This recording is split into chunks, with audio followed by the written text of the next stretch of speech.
உதயநிதி வந்து கடும் கோபத்தோடு இருந்தார். அவர்கிட்ட வந்து ஒரு மலர்ச்சியே இல்லை. விஜய் பார்த்து ஒரு வணக்கம் கூட அவர் வைக்கல.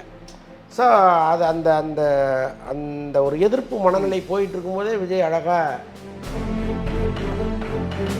இவ்வளோ தூரம் உங்களை அசிங்கப்படுத்தி கேவலப்படுத்தி எவ்வளவு இழிவாக பேச முடியுமோ அவ்வளவு இழிவாக பேசின ஒரு கட்சி தலைவரை நீங்கள் போய் பார்க்கணுமாங்கிற எண்ணத்தை மக்கள் மனதில் உருவாக்கிருச்சு. அதை மட்டும் அவர் தவிர்த்திருக்கலாம். நாலாவதா ஒரு பர்சன் வீட்டுக்கு என்ன சொல்லணும் அப்படின்னா, சீமான் அவர்கள் வீட்டுக்கு போகும்போது எல்லாருக்குமே, அதாவது ரசிகர் மத்தியில் பொதுமக்கள் மத்தியில் நெகிழ்வை தந்தாலும் இன்னொரு ஒரு பாயிண்ட் ஆஃப் வியூலையும் பார்க்குறாங்க. எத்தனை பேச்சு பேசியிருப்பீங்க அவரை, அதுக்காகனே வந்து உட்காந்துருக்காரு பாருங்க உங்கள் வீட்டுக்கு அப்படின்ற ஒரு பாயிண்ட் ஆஃப் வியூ குறிக்குது இல்லை சார்? அதை இப்போ இந்த சிஎம் ஆனதுக்கப்புறம் இந்த கோட் சூட்டை பார்த்ததுக்கப்புறம் இது வந்து இதுக்கப்புறம் இது ஃபாலோ பண்ணுறாரோ, அம்பேத்கர் மாதிரியான ஸ்டைலை ஃபாலோ பண்ணுறாரோ அப்படின்ற மாதிரி சொல்கிறாங்க. இது அப்படியா சார்? சார் வணக்கம். வணக்கம். இன்னைக்கு காலையில் டிவியை திறந்ததுலேருந்து விஜய் அவர்கள் ஒவ்வொரு தலைவர் கட்சி தலைவர் வீட்டுக்காக போகிறதா வந்து செம்ம ட்ரெண்டிங்காக வந்து போயிட்டுருக்கு. இது வரைக்கும் அரசியலில் இதை யாருமே பண்ணதில்லை அப்படின்னு வந்து பார்க்குறாங்க. ஸோ இதை நீங்கள் எப்படி பார்க்குறீங்க? கட்டாயமாக இப்போ ஒரு 60 ஆண்டு கால பகையை வந்து விஜயினுடைய செயல் முடிச்சு வச்சுருக்குன்னு தான் நினைக்கிறேன் நான். ஏன்னா இப்போ அதிமுகவும் திமுகவும் ஒரு நேரடி பகையாளியாக எத்தனை வருடங்கள் போராடினாங்க அப்படிங்கிறத நம்ம பார்த்துருக்கோம். கலைஞரை தூக்கி அந்த அம்மா ஜெயிலில் வச்சாங்க, அவங்கள தூக்கி இவர் ஜெயிலில் வச்சார், சொத்து குவிப்பு வழக்கு போட்டாங்க, அவங்க சிறைக்கே போகிற அளவுக்கு எவ்வளவோ பண்ணாங்க. அந்த வன்மம்ங்கிறது வந்து தொடர்ந்துகிட்டே இருந்துச்சு. தமிழக அரசியலில் ஒரு அரசியல் கட்சி தலைவர் இன்னொரு அரசியல் கட்சி தலைவரோடு இணக்கமாக இருக்கவே மாட்டாரோ, அவங்களுக்குள்ள ஒரு நட்புங்கிறது மலரவே மலராதோ அப்படின்லாம் நம்ம நினச்சிருக்கோம். ஆனால் அந்த ஜெயலலிதா அம்மா கலைஞர் மறைவுக்கு பிறகு கொஞ்சம் அது மாறிச்சு. ஒரு சின்ன சின்ன விஷயங்களில் சந்திச்சுக்கிறதெல்லாம் இருந்துச்சு. பட் இருந்தாலும் அந்த வன்மங்கிறது தொடர்ந்துகிட்டே இருந்துச்சு. பட் விஜய் வந்த பிறகு எல்லாத்தையும் தகர்த்துருக்காருன்னு தான் நான் பார்க்குறேன். முதல்ல அவர் வந்து முன்னாள் முதல்வர் மு.க. ஸ்டாலின் வீட்டுக்கு போனதுங்கிறது ரொம்ப எல்லாராலையும் ரொம்ப ஒரு மாதிரி நெகிழ்வாக பார்க்கப்பட்டுச்சு. காலையில் கூட சட்டசபையில் உதயநிதி வந்து கடும் கோபத்தோடு இருந்தார். அவர்கிட்ட வந்து ஒரு மலர்ச்சியே இல்லை. விஜய் பார்த்து ஒரு வணக்கம் கூட அவர் வைக்கல. ஸோ அது அந்த அந்த அந்த ஒரு எதிர்ப்பு மனநிலை போயிட்டு இருக்கும்போதே விஜய் அழகாக முதல்வரை சந்திக்க அப்பாயின்மெண்ட், முன்னாள் முதல்வர் சந்திக்க அப்பாயின்மெண்ட் கேட்டு அது டக்குன்னு எல்லாமே மாறிடுச்சு. அடுத்த 1 மணி நேரத்தில் எல்லாமே மாறிடுச்சு. உதயநிதி ஸ்டாலினே வாசலில் நின்று அவரை வரவேற்று அந்த கட்டி பிடிச்சி எல்லாம் ரொம்ப நெகிழ்வாக இருந்துச்சு. அப்படி தான் இருக்கணும் அரசியல் நாகரிகம்ங்கிறது. ஆனால் எல்லா தலைவர்கள்ட்டையும் அந்த நாகரிகத்தை அவர் எதிர்பார்க்க முடியாது. அவர்களும் அப்படி தான் அவரை நடத்துனாங்க. இப்போ ஒவ்வொரு தலைவராக அவர் போய் பார்க்குறாரு. அடுத்து வைகோவை பார்த்தாரு, அடுத்து அன்புமணியை பார்த்தாரு. அதெல்லாம் கூட நமக்கு ஒன்றும் பெருசாக தெரியல. அதற்கப்புறமா அவர் போன இடம்தான் இவ்வளோ தூரம் உங்களை அசிங்கப்படுத்தி கேவலப்படுத்தி எவ்வளவு இழிவாக பேச முடியுமோ அவ்வளவு இழிவாக பேசின ஒரு கட்சி தலைவரை நீங்கள் போய் பார்க்கணுமாங்கிற எண்ணத்தை மக்கள் மனதில் உருவாக்கிருச்சு. அதை மட்டும் அவர் தவிர்த்திருக்கலாம். பட்டு விஜயை பொறுத்தளவுக்கு சரி ரைட்டு எல்லாரையும் பார்த்தோம், இவரை மட்டும் இதுக்கு மிச்சம் போனேன் பார்த்துட்டு போயிடுவோம், அந்த கடமையை செஞ்சிருவோமே நினச்சி செஞ்சுருப்பாருன்னு தான் நான் நினைக்கிறேன். பட் எனக்கு தனிப்பட்ட முறையில் அதில் கொஞ்சம் கூட மகிழ்ச்சி இல்லை. சார் இதை மக்களுமே எப்படி பார்க்குறாங்க அப்படின்னா, எவ்வளோ விமர்சனம் பண்ணியிருப்பீங்க அவரை, நீ வரவே மாட்ட, ரோட்டில் ஒன்று இந்த பக்கம் இல்லை அந்த பக்கம் இல்லை, நடுவில் நின்று அடிபட்டு செத்து போயிடும், அந்த மாதிரினா ஒரு விமர்சனம் தாண்டி ஒரு கடும் சொற்களால் ஒரு தனி மனிதன் இந்த கட்சியை சார்ந்த ஒரு நபர் டிவி அந்த யூடியூப்பில் காலை தூக்கி காட்டுறாரு. என் காலை வந்து தொடுங்கடா, கும்பிடுங்கடா, தொட்டு உங்களை விட்டுறேன்டா அப்படின்னு இவ்வளவு தரந்தாழ்ந்த ஒரு அரசியலே என் வாழ்க்கையில் நான் பார்த்தது கிடையாது. நானும் வந்து எனக்கும் கிட்டத்தட்ட 50 வயசுக்கு மேலே ஆகி போச்சு. எவ்வளோ பார்த்துருக்கேன்னா, நிறைய அரசியல்வாதிகளுடைய கூட்டங்களை கேட்டிருக்கேன். ஆனால் ஒரு நாளாந்தர பேச்சாளர் கூட இப்படி பேசி நான் கேட்டது கிடையாது. ஆனால் அதையும் விஜய் பொறுத்துக்கிட்டு இன்றைக்கி அதையெல்லாம் மறந்துட்டு அந்த வீட்டுக்கு போகிறாரு. ஏன்னா அப்படிப்பட்ட நபரை இவர் கண்டிக்கவே இல்லையே. இவரும் வந்து அதுக்கு கிட்டத்தட்ட தம்பி நல்லா பேசுகிற அப்படின்னு சொல்லிட்டு ரசிச்சுட்டு உட்காந்துருந்தவர் தானே. அப்போ அதை அந்த வீட்டுக்கு அவர் போகிறாரேங்கிறது உள்ளபடியே விஜய் ரசிகர்களை எதிர்த்துக்க மாட்டாங்க. ஏன்னா நான் விஜய் ரசிகன் கிடையாது, நான் ஒரு தேர்ட் பர்சன். நான் விஜயை வந்து பல நேரங்களில் ஆதரவாக இருந்திருக்கேன். என்னென்னா ஒரு புதிய இளைஞர் சக்தி இங்கே வருது, நம்ம கூட நிற்கணுங்கிறதுக்காக நம்ம பல முறை எவ்வளவோ ஏச்சும் பேச்சும் வாங்கிட்டு கூட நின்று சப்போர்ட் பண்ணியிருக்கோம். பட் இந்த விஷயத்தில் எனக்கே பிடிக்கலன்னா அப்போ விஜய் மீது உயிராக இருந்த இந்த ரசிகர்களுக்கு எப்படி இருக்குங்கிறத விஜய் யோசிச்சு பார்க்கணும். அவர் இன்றைக்கி முதல்வர் ஆகிட்டார், ஒரு பெரிய மரியாதைக்குரிய இடத்துக்கு வந்துட்டால் கூட அந்த ரசிகர்களுடைய மனநிலை என்னென்னு ஒரு பார்க்கணும்ல. உள்ளபடி எனக்கு ஒரு மிகப்பெரிய வருத்தத்திற்குரிய நாளாக இன்றைக்கி இருந்துச்சு. அதான் சார், இப்போ முக ஸ்டாலின் அவர்களை பார்த்தது நெகிழ்ச்சியாக இருந்தது, அன்புமணி அவர்கள் வீட்டுக்கு போனது, அந்த 3 தலைவர்கள் வீட்டுக்கு போனது, இன்ஃபேக்ட் வைகோ அவர்கள் வீட்டுக்கு போனது கூட எல்லாத்துக்குமே நெகிழ்ச்சியாக இருந்தது. ஆமாம். இந்த 4வதா ஒரு பர்சன் வீட்டுக்கு இன்னும் சொல்லணும் அப்படின்னா சீமான் அவர்கள் வீட்டுக்கு போகும்போது எல்லாருக்குமே, அதாவது ரசிகர் மத்தியில் பொதுமக்கள் மத்தியில் நெகிழ்வை தந்தாலும் இன்னொரு ஒரு பாயிண்ட் ஆஃப் வியூலையும் பார்க்குறாங்க. எத்தனை பேச்சு பேசியிருப்பீங்க அவரை, அதுக்காகனே வந்து உட்காந்துருக்காரு பாருங்க உங்கள் வீட்டுக்கு அப்படின்ற ஒரு பாயிண்ட் ஆஃப் வியூ குறிக்குது இல்லை சார்? அதை யோசிச்சுருக்கணும்ல. சரி, ஏதோ ஒன்று குறிச்சிட்டு போட்டோம், ரைட்டு விடுங்க, நடந்து போச்சு. இனி வந்து அதை மாற்றி எழுத போகிறதில்ல. பட் உயர்ந்து நிற்கிறார் விஜய், அதைத்தான் நம்ம அந்த இடத்துல சொல்லணும். அதாவது இன்னா செய்தாரை ஒருத்தல் அவர் நான நன்னயம் செய்து விடல்ங்கிறது தான் அதன் மூலம் நம்ம பார்க்குறது. நடக்கட்டும் இந்த அரசியல் நாகரிகம். இந்த வீட்டில் தொடரலைன்னா கூட மற்ற வீடுகளில் தொடரும். எனக்கு வைகோ அவர் வந்து விஜய் அவர்களை பார்த்ததுக்கு அப்புறமே வெளியே வந்து அந்த கையை தூக்கி அவர் ஆர்ப்பரிச்சு அந்த சந்தோஷம் பார்க்கும்போது இத்தனை நாளாக இந்த மாதிரி ஒரு தவிப்புக்கு அவர் ஏங்கி இருக்காரோ அப்படின்ற மாதிரி எனக்கு தோணுச்சு. பர்சனலாக நீங்கள் பார்க்கும்போது எப்படி சார் தோணுச்சு? இல்லைங்க, தமிழகத்தில் மிக முக்கியமான ஒரு தலைவர் அவர். அவருக்கான இடம் இங்கே வந்து சரியாக கொடுக்கப்படலைன்னு தான் நான் நினைக்கிறேன். எவ்வளோ போராட்டங்களை அவர் முன்னெடுத்திருக்கிறாரு, எவ்வளவோ கஷ்டப்பட்டுருக்காரு. அதாவது அவருக்கும் அந்த பிரச்சனைக்கு சம்மந்தம் இல்லைன்னு அவர் ஒதுங்கி போயிருக்கலாம். நிறைய அதற்கு பலன்களை அவர் அடைஞ்சிருக்கலாம். ஆனால் எதையும் எதிர்பார்க்காமல் அப்படி மதிமுக தொண்டர்களை திரட்டிட்டு வந்து போராட்டம் பண்ணுவது, ஜெயிலுக்கு போகிறது, எவ்வளோ விஷயங்களை அவர் இந்த நாட்டுக்காக மாநிலத்துக்காக பண்ணியிருக்காரு. பட் அவருக்கான மரியாதையை நம்ம மக்கள் கொடுக்கல. அவர் வந்து ஒரு ஆஃப்லைன்லேயே வச்சுட்டாங்க.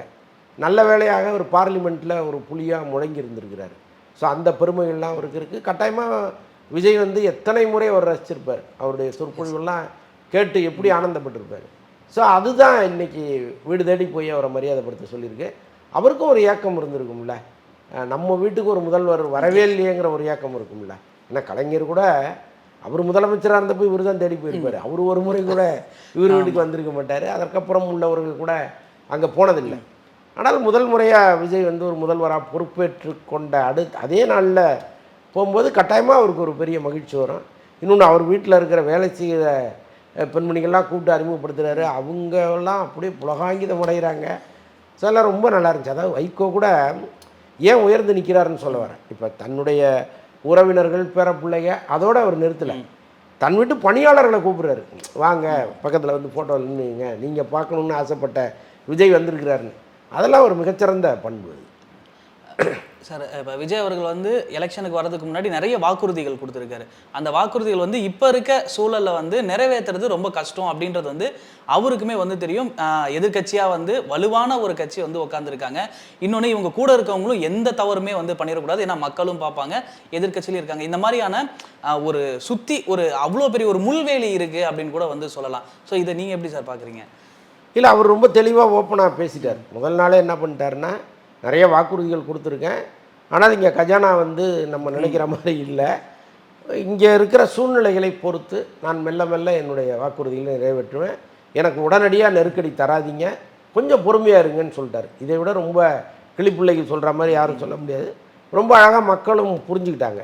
இன்னொன்று, விஜயை பொறுத்தளவுக்கு விஜய் அங்கே வரணும்னு நினச்சது தான் இங்கே வந்து அவரை உட்கார வச்சுருக்கு. அதை தாண்டி அவர் இது செய்யணும் அது செய்யணும்னு ரொம்ப நெருக்கடி கொடுக்க மாட்டாங்கன்னு தான் நானும் பார்க்குறேன். பட் ஏற்கனவே உள்ள திட்டங்களை அவர் நிறுத்தாமல் தொடர்ந்தாலே பெரிய விஷயம். சார், இப்போ 2 நாளாக வந்து முதலமைச்சர் ஆனதுக்கு அப்புறமே வந்து ஒரு கோட் சூட்டில் வந்துகிட்டு இருக்காரு. எலெக்ஷனுக்கு வரதுக்கு முன்னாடி அந்த காக்கி பேண்ட்டு ஒயிட் ஷர்ட் அப்படின்னு அரசியலுக்கு வந்து இளைஞர்கள் மத்தியில் அந்த காஸ்டியூமை வாங்குற அளவுக்கு, ஓட்டு போடுறதுனா புது துணி எடுக்கிற அளவுக்கு அவர் கொண்டு வந்துட்டார். ஸோ இப்போ இந்த சிஎம் ஆனதுக்கப்புறம் இந்த கோட் சூட்டை பார்த்ததுக்கப்புறம் இது வந்து இதுக்கப்புறம் இது ஃபாலோ பண்ணுறாரோ, அம்பேத்கர் மாதிரியான ஸ்டைலை ஃபாலோ பண்ணுறாரோ அப்படின்ற மாதிரி சொல்கிறாங்க. இது அப்படியா சார்? அது தொடர்வாரா நிறுத்துவாரான்னு எனக்கு தெரியல. ஏன்னா இப்போ நாளைக்கு பார்த்தா தான் தெரியும். நாளைக்கும் இதை தொடர்ந்தாருன்னா கட்டாயமாக இந்த 5 வருஷமாக ஒரு தொடர்வாரோங்கிற நமக்கு எண்ணம் வரும். பட் அது வேண்டாங்கிறது நம்முடைய எண்ணம். ஏன்னா இப்போ நம் கலாச்சாரத்துக்கு ஒட்டாத ஒரு காஸ்டியூம் அது. எல்லோரும் எல்லா இடத்துலையும் கோட்டு போட்டு நிற்கிறாங்களான்னா இல்லை. பட் அவர் ஒரு கோட்டு போடுறாருன்னு வைங்களேன், இப்போ கண்டினியூஸாக அதை போட ஆரம்பிச்சிட்டா ஊரில் இருக்கிற எல்லாருமே அதை போடணும்னு நினைப்பாங்க. அது நம்ம ஊருக்கு அது ஒத்து வராது. ஏன்னா அவருடைய தொண்டர்கள் எல்லாமே அவர் என்ன காஸ்டியூம் போடுறாரோ அதே மாதிரி போடணும்னு நினைப்பாங்க. அப்போ எங்கேருந்தாவது அடித்து பிடிச்சி அதே மாதிரி வாங்கி போட்டுக்கிட்டு அவங்க வந்து நின்னாங்கன்னா அது அவ்வளோ சரியாக இருக்குமான்னு எனக்கு தெரியல. பட்டு அவர் அது மாறுவாருன்னு தான் நான் நினைக்கிறேன். அது அது கம்ஃபர்டபுளாகவும் இருக்காது எஸ் இல்லையா? அது மாற்றிப்பாருன்னு தான் நினைக்கிறேன் நான். சார் இப்போ பதவியேற்பு விழா அந்த ஜோசப் என்னும் நான் அப்படின்ற அந்த ஒரு வேர்டுக்காக தான் மொத்த ரசிகர் கூட்டமே வந்து வெயிட் பண்ணாங்க. இதில் பொதுமக்களை நான் சேர்த்தல, ஏன்னா இது ரசிகர் கூட்டம் அப்படின்னே வந்து சொல்லலாம். ஏன்னா அவங்க இந்த வேர்டு கேட்கறதுக்காக தான் வந்து இந்த கடந்த ஒரு வாரமாக ஆளுநர் போகிறது திரும்ப வர்றது எப்படா இது நடக்கும் அப்படின்ட்டு இருந்தாங்க. அந்த விஷயத்தை எப்படி சார் பார்க்குறீங்க? ஃபயருங்க அது. அந்த அந்த ஸ்பீச் வந்து ஃபயர். அது அதை வந்து யாருமே எதிர்பார்க்கல. நிறைய பேசுவாங்க. இப்போ ஒரு கட்சி ஆட்சியை பிடிக்குதுன்னா அதற்கப்புறம் அந்த தலைவர் பேசுவார், அவருடைய கனவுகளை சொல்லுவார், நிறைய விஷயங்கள் எதிர்கட்சிகள் மேலே குற்றம் வைப்பார், எல்லாமே ஒரு பக்கம் இருக்கட்டும். ஆனால் தன் கட்சிக்காரர்களை கண்டித்த ஒரு தலைவர் கூட நான் பார்த்ததே கிடையாது. நம்ம ஆட்சி வந்துருச்சுன்னா ஆட்டம் போடாதீங்க, அப்படி ஏதாவது எண்ணம் இருந்தால் அதை எரேஸ் பண்ணுங்கன்னு சொல்கிற ஒரு தலைவரை நான் இதுக்கு முன்னாடி பார்த்ததே கிடையாது. ஃபஸ்ட் டைம் இப்போ தான் பார்க்குறேன். அப்படி ஒருத்தர் சொல்கிறாருனாலே உள்ளபடியே மனதிலிருந்து சொல்கிறாருன்னு அர்த்தம். எல்லா இடத்துலையும் கவனமாக இருந்தீங்க, ரொம்ப கடுமையாக இருக்கும் இந்த ஆட்சிங்கிறது தான் அவர் சொல்ல வந்தது. அது நேரத்துலேருந்தே ஸ்டார்ட் பண்ணிட்டாங்க. திருச்சியில் வந்து ஒரு 300 சொச்சம் ரவுடிகளை கூப்பிட்டு கடுமையாக எச்சரிச்சிருக்கிறாரு. இப்போலாம் சட்டம் மாறி போச்சு, எல்லாமே மாறி போச்சு, கவனமாக இருங்க அப்படின்ட்டு. ஸோ அது மாதிரி தமிழகத்தில் எல்லா இடத்துலையும் தொடரும், நேரடியாக என் கட்டுப்பாட்டுக்குள் வரும்னு சொல்லியிருக்காரு. இந்த போதை தடுப்பு பிரிவு வந்து நேராக அவருடைய கட்டுப்பாட்டின் கீழே வச்சுருக்காரு. அப்போ இன்னும் ரொம்ப சாட்டை பலமாக சுத்தப்படும்.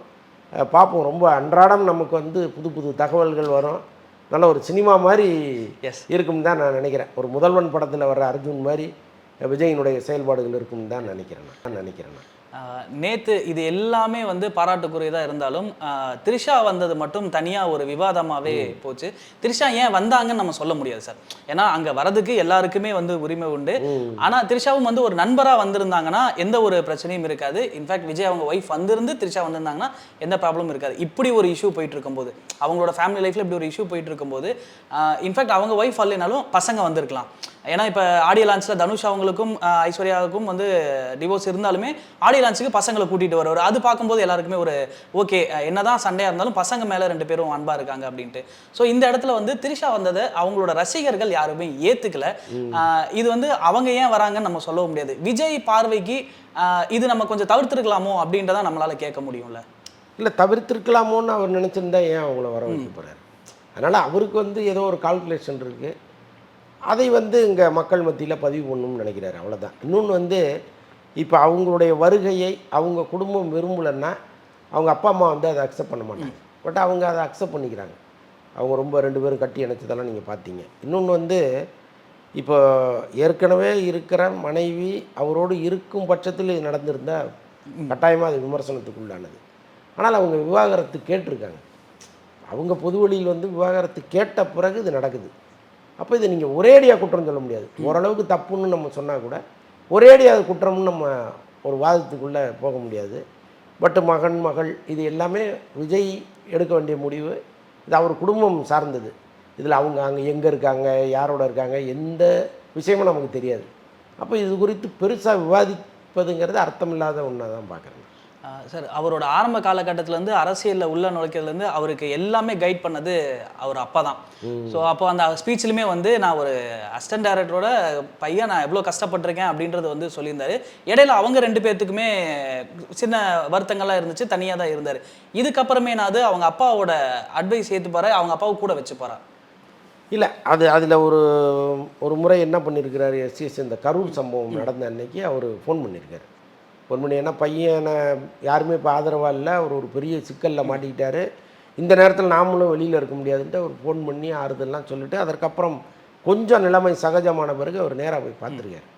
அப்போ தம்பி இது மாதிரி நான் கூட இருக்கேன், உனக்கு திடீர்னு இந்த மாதிரி சிக்கல்கள்லாம் வந்துடுது, நான் கூட இருந்தால் இதை நான் கொஞ்சம் கவனமாக பார்த்துப்பேன் அப்படின்னு சொன்னப்போ அவர் சொன்னது என்னென்னா, சார் குடும்பத்தை அரசியலுக்குள்ளே கொண்டு வராங்கன்னு வெளியில் பேசுவாங்கப்பா, ஏன்னா குடும்ப கட்சி அப்படிங்கிற ஒரு பேர் வந்துடும், அதனால் வேண்டாம், நான் பார்த்துக்கிறேன், நீங்கள் வந்து ஏதாவது உங்களுக்கு தோணுச்சுன்னா எனக்கு ஃபோனில் சொல்லுங்கள் அட்வைஸு, மற்றபடி வந்து அரசியல் கட்சி அது அப்படின்னு நீங்கள் உள்ளே வந்தீங்கன்னா இது தப்பாக போயிடும் அப்படின்னு அவர் சொல்லியிருக்காரு.